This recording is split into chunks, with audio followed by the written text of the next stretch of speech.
melihat Irjen Ricky Herbert juga mengundurkan diri dari Yayasan Teknovi itu sendiri, abang melihatnya seperti apa, Bang? Jadi gini, mungkin dari yang saya lihat kan pasti ada tidak sejalan dengan PLH ya. PLH dalam hal ini Gary Julian. Mungkin ada hal-hal yang miskomunikasi di situ.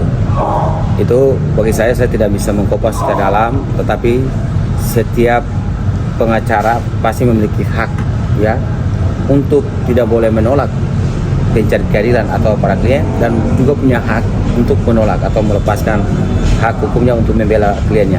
Jadi saya tidak mau mengkupas lebih dalam apapun itu langkah daripada Pak Ricky, yaitu mungkin dari sisi pribadi dia sebagai seorang profesi pengacara saat ini. Oke. Abang sendiri kan mungkin sebelum Irjen mundur nih, yang baru kemarin dia mengatakan kan abang juga sebelumnya mundur. Yeah.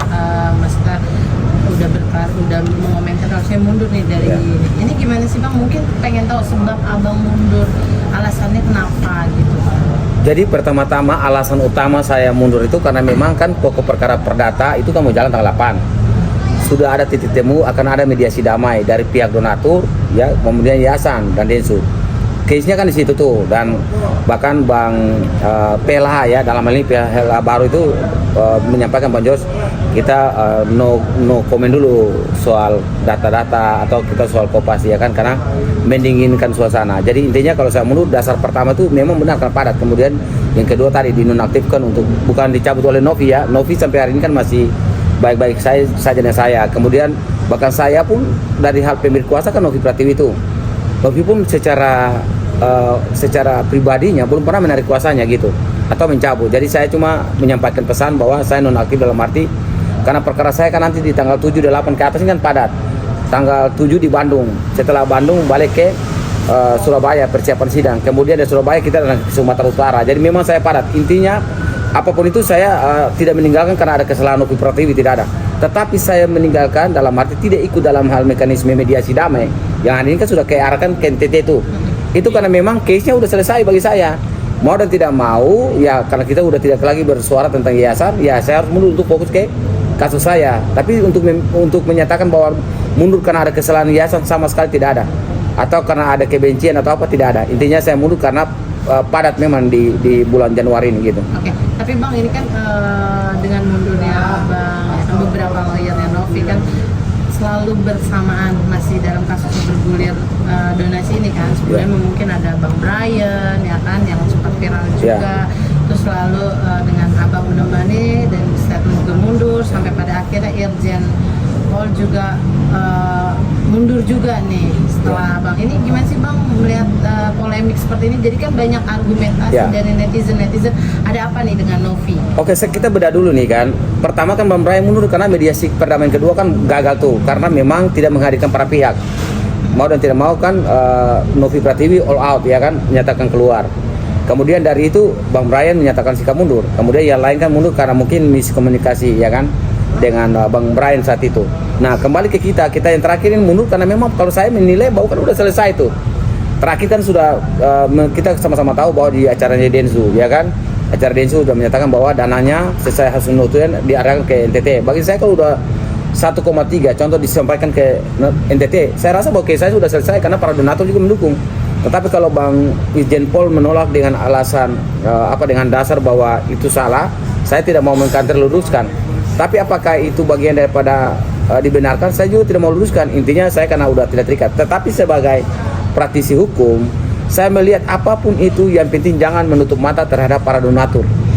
Saya mau katakan di dalam pasal 53 Undang-Undang nomor 16 ya tahun 2001 Junto nomor 28 tahun 2004 tentang yayasan ya. Itu dengan jelas pihak ketiga itu punya peran serta tuh. Para donatur itu punya peran dalam apa? Meminta pertanggungjawaban daripada kegiatan itu. Kemudian mempertanggungjawab tentang hal-hal lain ya untuk bagaimana dana itu diperuntukkan.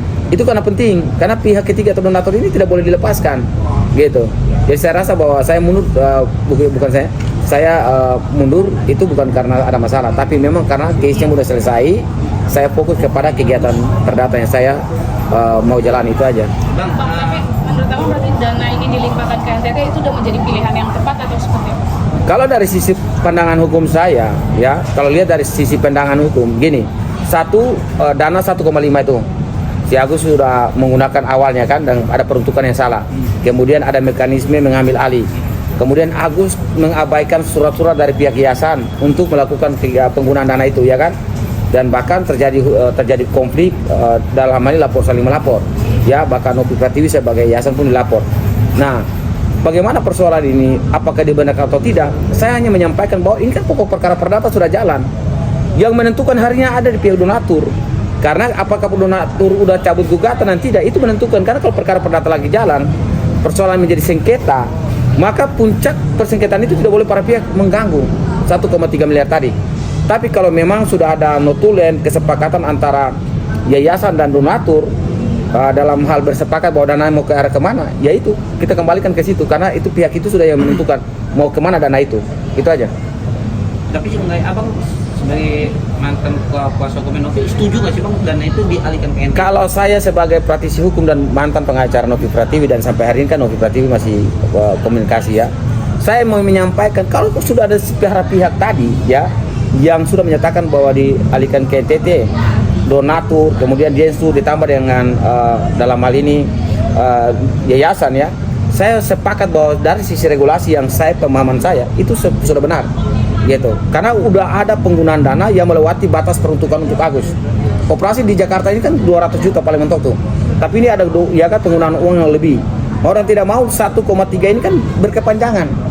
Yang penting perkara perdataannya dicabut dengan hasil bersama tadi, dan dengan informasi kan akan dicabut tuh, tapi kabarnya kan hari ini tidak, tunggu dari dari yayasan dan Densu balik, dan itu menjadi laporan, kemudian mereka mencabut karena itu pelaksanaan yang mereka harus cek dulu bahwa penggunaannya udah tepat sasaran kepada peruntukan kegiatan lain atau tidak gitu. Berarti yang dikatakan Densu itu benar ya, nanti kita ada laporan yang akan diberikan ke Kemensos tentang pendanaan yang ke NTT. Benar. Jadi gini, saya mau menyampaikan peran serta Kemensos itu apa? Itu bukan pengawasan. Masyarakat pun mengawas tuh dalam pasal 23, ya kan? Permensos 68 tahun 2021. Benar, harus lapor, tapi jangan lapor ke sana juga, lapor ke donatur juga, dan dalam hal ini yayasan, ya. Mereka harus transparansi dengan kegiatan di sana. Karena dana yang tadi 1,3 yang masih bersengketa ini, dalam hal ini ada laporan polisi pemerasan, ya kan, perampasan, kemudian gugatan perdata, ini yang menjadi suatu persoalan. Jadi kalau mereka balik lapor, lalu para donatur sudah cabut gugatan, ya kita akan lihat terang, ya, kasus ini ke depan nantinya. Tapi Om mendengar info terakhir, benar nggak sih Novi Pratiwi sendiri sudah mengundurkan diri dari yayasan? Jadi bukan memundurkan diri, kan dia pemilik yayasannya, badan hukum itu dia ketuanya. Itu dalam arti kayak macam dia lagi istirahat, rehat, ya, cuti untuk kegiatan-kegiatan pelaksanaan kan pasti dilakukan oleh PLH. Apapun langkah hukum pasti yang bertanggung jawab pasti PLH, gitu aja. Jadi nonaktif dulu ya Bang? Iya. Oke. Dan yang terakhir mungkin perseteruan antara Novi sama almarhum Alvin Lim. Jadi gini, dari sisi kapasitas hukum, ya, setor itu dengan sendiri dihentikan, gugur. Laporan polisinya gugur demi hukum, karena pelapor dan terlapor sama dalam hal terlapornya udah meninggal dunia. Jadi apapun itu dihentikan, itu undang-undang yang sampaikan itu, bukan saya. Dan itu memang dari sisi hukum udah gugur. Sudah selesai. Penjarakan Alvin Lim saat itu Sudah gugur. Intinya sudah gugur. Laporan polisi seluruhnya gugur.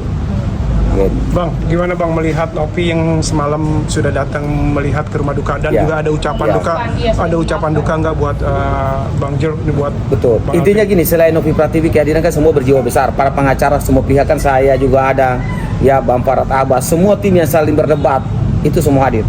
Satu, inilah pertama dari sisi pengacara, ya. Kita di luar dan di dalam pengadilan boleh berdebat hukum dan argumen masing-masing.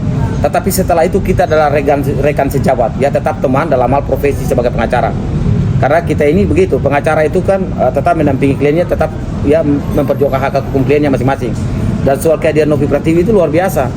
Dan itu berjiwa besar, dan itu wajib diapresiasi, ya, dan bahkan saya juga senang, ya, hadir di situ. Itu aja. Iya.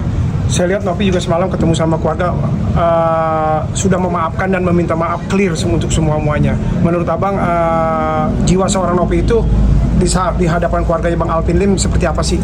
Saya sudah berkali-kali saya sampaikan di media di mana-mana. Novi Pratiwi itu wanita berhati baja dan berhati mulia, gitu.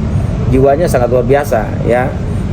Apapun yang dilakukan itu memiliki kemanusiaan yang tinggi, ya, walaupun banyak terpaan dan badai, ya tetap beliau jalani dengan baik. Itu aja. Ada ucapan turut berduka cita dari abang buat Bang Alvin. Secara pribadi ya saya melakukan menyampaikan pesan turut berduka cita kepada Bang Alvin Lim, semoga diterima di sisi Tuhan, kemudian keluarga yang ditinggalkan juga kuat, dan bahkan mungkin keluarga yang ditinggalkan dalam ini anaknya bisa melanjutkan tongkat estafet bapaknya sebagai seorang penegak hukum yang berani ke depan. Itu harapan saya ke depan. Itu aja. Oke, satu kali lagi dari sosok Alvin Lim di mata abang seperti apa saat? Sosok Alvin Lim di mata saya adalah sosok yang luar biasa, pengacara praktisi hukum yang berani mengkritik langkah gitu. Saya jujur ya, saya mengkritik juga, tapi untuk mengejar pribadi Alvin Lim sangat susah. Semoga ya sosok Alvin Lim bisa melahirkan kader-kader seperti kita, luar biasa baik demi masyarakat, kritik dan tegas lugas. Dan itu luar biasa orang. Oke, terima kasih Bang